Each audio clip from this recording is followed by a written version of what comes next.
Ngayon mga kagala, for today's video may pupuntahan tayo ngayong araw. Dahil day off ang mangyan, may pupuntahan tayo mga kagala. So samahan nyo kami, pupunta kami dun sa Silarason para kumuha ng tubig dun sa bukal sa bundok. Pero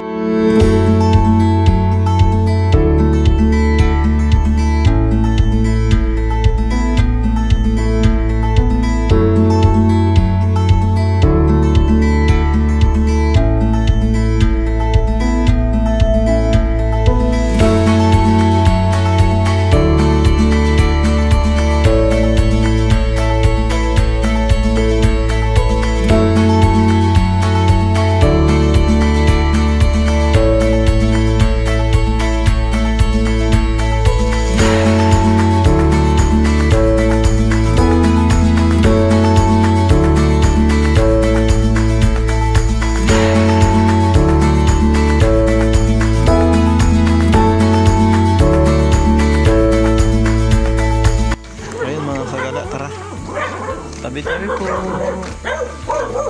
Wala po kami yung video. Kasama namin ang pamangkiyo. Kabali. Nagdala din tayong galon. Nandito tayo sa paano ng bundok mga kagala.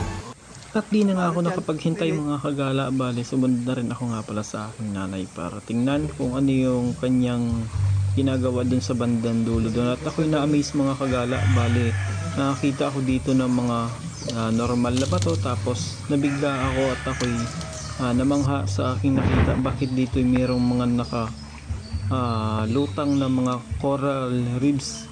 Bali mga kagala, dapat ito sa tabing dagat lang natin makikita, pero dito sa bundok na to makikita nyo mga kagala tulad yung isang bato nasa unahan ng galon na yan. Yan mga kagala ay batong coral. Hindi ko alam kung sinong nagdala niyan dyan o talagang likas na yan dyan mga kagala, kasi napakarami kung dala-dala ng tao yan dyan, diba?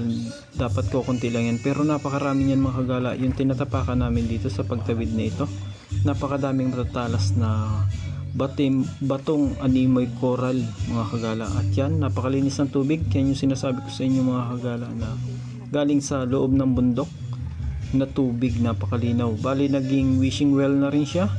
Siguro mga kagala, yung mga pumupunta dito at humihingi din ng tubig ay nagwi-wish na sana siguro maging kalunasan sa kanilang mga karamdaman yan.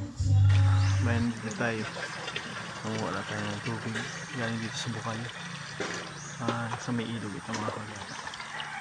Titikman natin mamaya yung tubig niya kung maalat nga baga.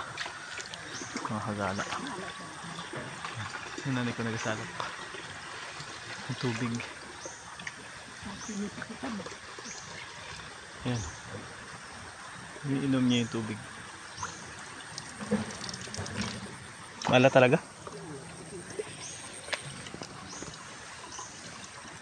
Ayan mga kagala. Try natin.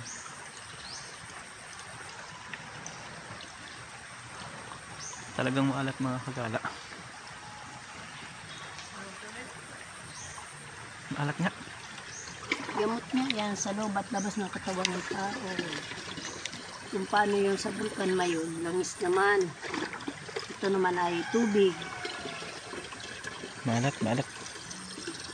Maalat mga kagala. Bundok yan ha, pakita mo, bundok. Pero tayo na sa kabundukan mga kagala.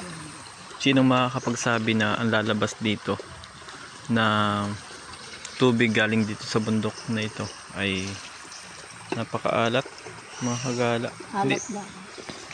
Hindi siya ganun kaalat, pero maalat talaga. Ayun.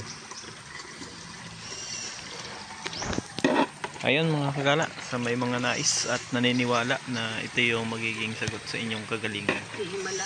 May himala. Dito lang yan mga kagala. Ayun, nagkuha lang kami dito ng tubig para doon sa pandigo ng aking anak, kasi may tinutubuan siya ng mga may liit na. Tapos yung asawa ko nandun, liligo na rin niya. Si Juan ay gamutin din ito. Si Juba ay sila anak niya. Nagsema. Ayun, thank you so much mga kagala. Hanggang dito lang muna. Thank you din po ako. Thank you din po. sa bantay ng bukan.